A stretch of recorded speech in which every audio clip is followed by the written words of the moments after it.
Assalamualaikum warahmatullahi wabarakatuh. Kami dari kelompok 4 ingin menyampaikan materi yaitu The Transition from Debatable to Renewable Resource. Oleh karena itu, mari kita lanjut ke materi yang akan dibahas. Selamat menyaksikan. Introduction. Energi adalah salah satu sumber daya yang paling penting dan esensial untuk kehidupan manusia.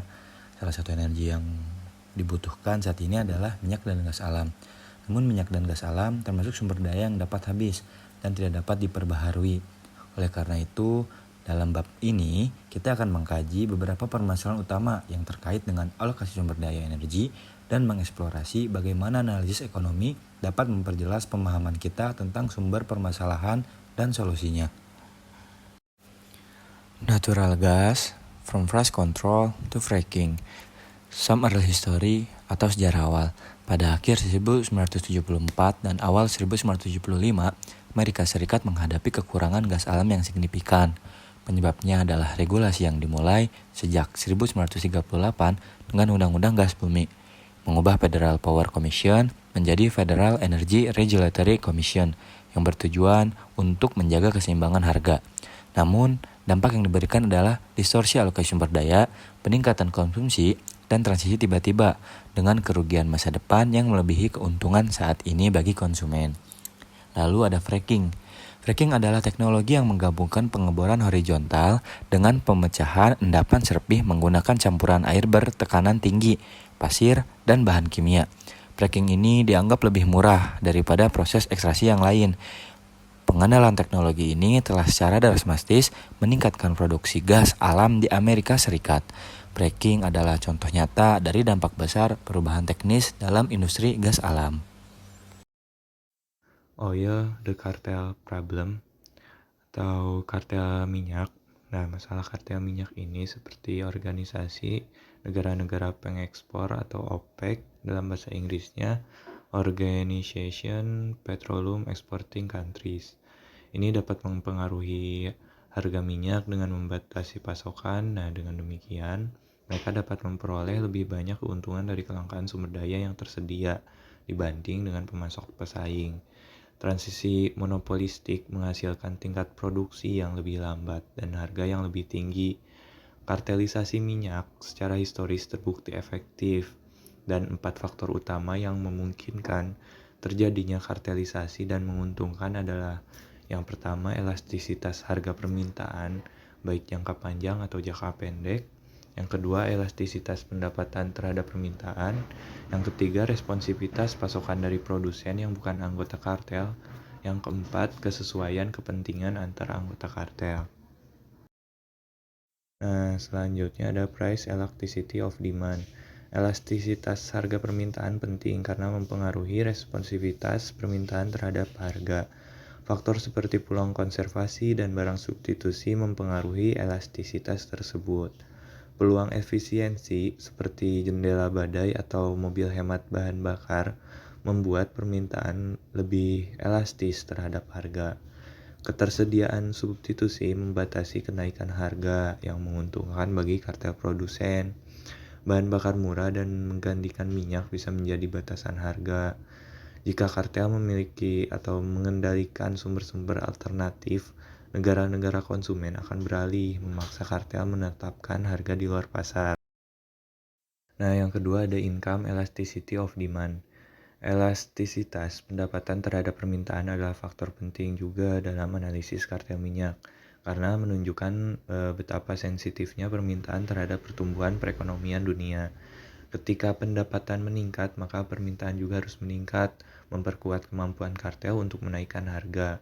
Namun, elastisitas pendapatan terhadap permintaan juga menunjukkan seberapa sensitif permintaan terhadap siklus bisnis, seperti kemerosotan ekonomi yang menyebabkan melemahnya kartel minyak pada tahun 1983 dan jatuhnya harga minyak secara signifikan mulai akhir tahun 2008, serta ketika perekonomian global pulih, kartel mendapatkan keuntungan yang sangat besar. Oke, ada non-member suppliers. Faktor kunci lainnya dalam kemampuan negara-negara produsen untuk menjalankan kekuasaan atas pasar sumber daya alam adalah kemampuan mereka untuk mencegah pemasok baru. Negara-negara produsen perlu mencegah masuknya pemasok baru untuk menjaga harga. Nah, tracking ini mengubah dinamika pasar minyak dengan produsen non-OPEC yang meningkatkan pasokannya, mengancam pangsa pasar OPEC. Kartel harus mempertimbangkan pemasok non-anggota dalam menetapkan harga. Model Salan 1976 mempertimbangkan kartel dan pinggiran kompetitif, menyimpulkan bahwa kartel akan menetapkan harga berbeda tergantung pada keunggulan kompetitif. Oke, selanjutnya ada compatibility of member interest.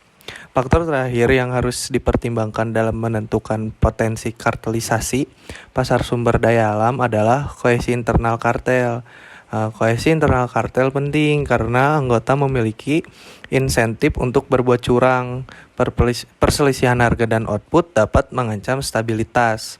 OPEC menunjukkan contoh perselisihan dengan produsen besar seperti Arab Saudi ingin menjaga nilai sumber daya, sementara produsen kecil ingin memaksimalkan pendapatan saat ini. Menciptakan kartel yang sukses tidaklah mudah bagi produsen sumber daya alam, dan kesulitan OPEC dalam mengontrol pasar dapat menguntungkan negara produsen sumber daya alam di masa depan. Lalu ada fossil fuels national security. Impor strategis seperti minyak memiliki dampak tambahan yang tidak terlihat di pasar. Keamanan nasional sebagai barang publik klasik tidak diperwakili dengan baik oleh perusahaan importir.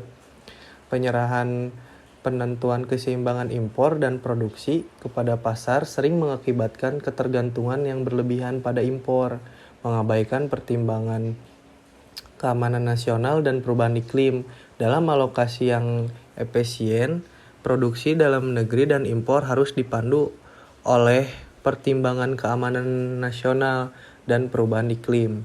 Nah, pasar cenderung mengkonsumsi terlalu banyak minyak dan impor karena menganggap keamanan nasional dan perubahan iklim sebagai eksternalitas.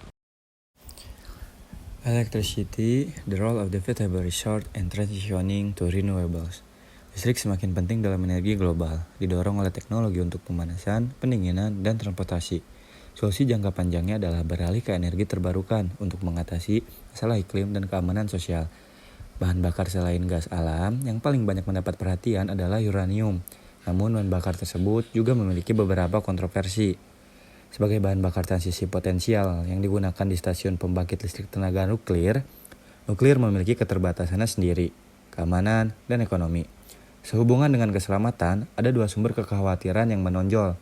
Yang pertama, kecelakaan atau sabotase nuklir, dan yang kedua, penyimpanan limbah radioaktif.